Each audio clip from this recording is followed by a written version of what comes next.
இந்த கேப்பை கோதுமை தோசை எப்படி பண்ணுறதுன்னு பார்ப்போம்.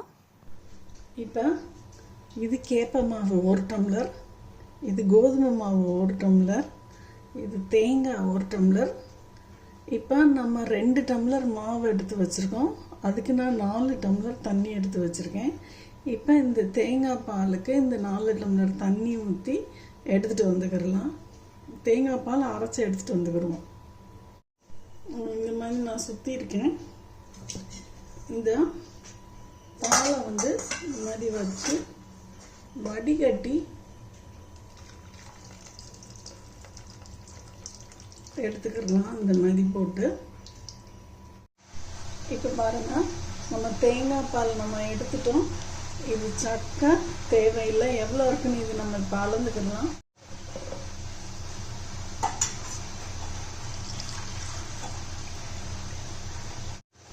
நம்ம இப்போ 4 டம்ளர் ஊற்றி தேங்காய் பால் எடுத்தோம், 4 டம்ளர் நமக்கு கிடச்சிருக்கு. இப்போ இதை என்ன பண்ணுவோம், இப்போ இந்த சட்டியில் நமக்கு இந்த அளவு உப்பு தேவைப்படும், அதனால உப்பு போட்டிருக்கேன். நம்ம இந்த கோதுமை மாவு 1 டம்ளர் போட்டுடலாம். இது கேப்பை மாவு 1 டம்ளர், இதையும் போட்டுடலாம். நம்ம இப்போ இதில் 1 டம்ளர், 2 டம்ளர் தேங்காய் பால், 3 டம்ளர் தேங்காய் பால் ஊற்றிட்டோம். இப்போ இதில் ஒரு 4 மிளகா, கொஞ்சம் துவரம் பருப்பு, சும்மா ஒரு 2 ஸ்பூன் இந்த அளவு இஞ்சி, இதை நான் மிக்சியில் ஒரு சுற்றிட்டு வந்துடுறேன். இந்த தேங்காய் பாலை ஊற்றி நம்ம 4 டம்ளர் நம்ம ஊற்றலை, இதை ஊற்றி நான் இதை ஒரு சுற்றிட்டு வந்துடுறேன் மிக்சியில். இந்த மாதிரி இது கொஞ்சோண்டு இந்த பாலை ஊற்றி நைஸாக அரைக்க வேண்டாம், கொஞ்சம் திப்பியாக இருந்தால் பரவாயில்ல. நம்ம இப்போ இந்த இதையும் ஃபுல்லும் ஊற்றிடலாம். இப்போ இதை கரைச்சிட்டு இந்த மிச்சம் இருக்கிற தேங்காய் பாலை பார்த்துட்டு ஊற்றிக்கிடுவோம். இப்போ பாருங்கள், இந்த கன்சிஸ்டன்சியில் இருக்குது.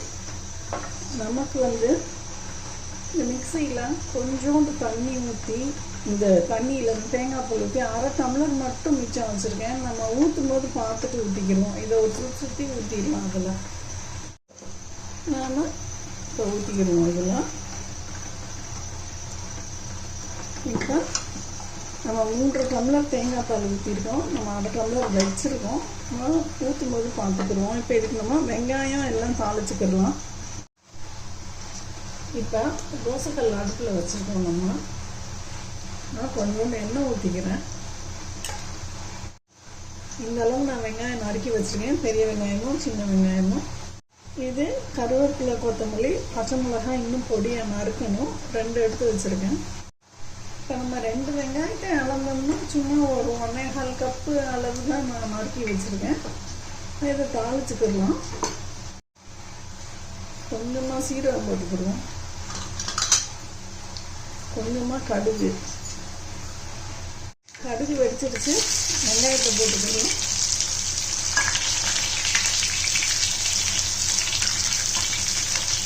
இந்த பச்சை மிளகாய், கருவேப்பிலை, கொத்தமல்லி எல்லாத்தையும் போட்டுக்கணும். இது இந்த அளவுக்கு வதங்கிட்டு நான் ஆஃப் பண்ணிட்டேன். இது ஆஃப்னதுக்கப்புறம் நம்ம அந்த மாவில் கொட்டிக்கிடுவோம். இப்போ இந்த வதங்கின வெங்காயத்தை நம்ம கரைச்சி வச்சுருக்கோம்ல, மாவில் போட்டுருவோம். ஆறிடுச்சு வெங்காயம், போட்டு கலந்துக்கிடலாம்.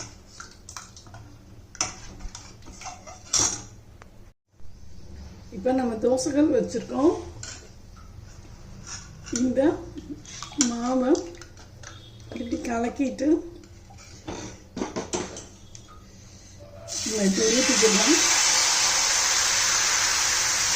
இந்த மாதிரி ஓட்ட மாதிரி இருக்கட்டும். நமக்கு அந்த 1/2 டம்ளர் தேங்காய் பால் இருக்குது, நம்ம ஊற்றல, இதுவே தண்ணியாக தான் இருக்குது மாவு. இதில் எண்ணெய் ஊற்றிக்கோங்க. கொஞ்சம் எண்ணெய் ஒன்று திருப்பி போட்டுக்கலாம். இப்போ ஒன் சைடு நல்லா உங்களுக்கு எடுக்கிற அளவு வெந்துருச்சு. இதை அப்படியே நம்ம திருப்பி போட்டுக்கிறோம். வேகட்டும், வெள்ளம்னா நல்லா எடுத்துக்கலாம்.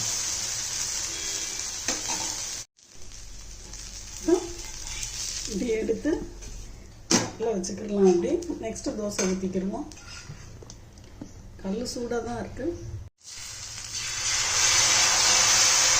இன்னும் கொஞ்சம் நல்லா ஹைட்டாக தூக்கி ஊற்றி விட்டுருங்க. கொஞ்சம் எண்ணெய் ஊற்றிக்கிடலாம். இப்போ பாருங்க, ஒன் சைடு நல்லா வெந்து வச்சு இப்போ நீங்கள் அடுத்து சுற்றி போட்டுக்கலாம்.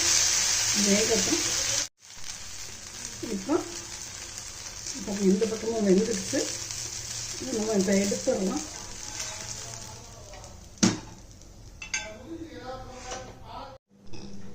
இப்போ பார்த்தீங்கன்னா நமக்கு எம்மியான கேப்ப கோதுமை தோசை சாஃப்டாகவும் இருக்குது. ஏன்னா அவ்வளோ தேங்காய் பால் நம்ம ஊற்றிருக்கோம். துவரம் பருப்பும் போட்டதுனால இங்கே பாருங்கள் எவ்வளோ சாஃப்டாக இருக்குது. செம்ம சாஃப்டாகவும் இருக்குது. டேஸ்ட் பண்ணி பாருங்கள், ரொம்ப நல்லா இருக்குது. ட்ரை பண்ணி பார்த்துட்டு சொல்லுங்கள் ஃப்ரெண்ட்ஸ். பை.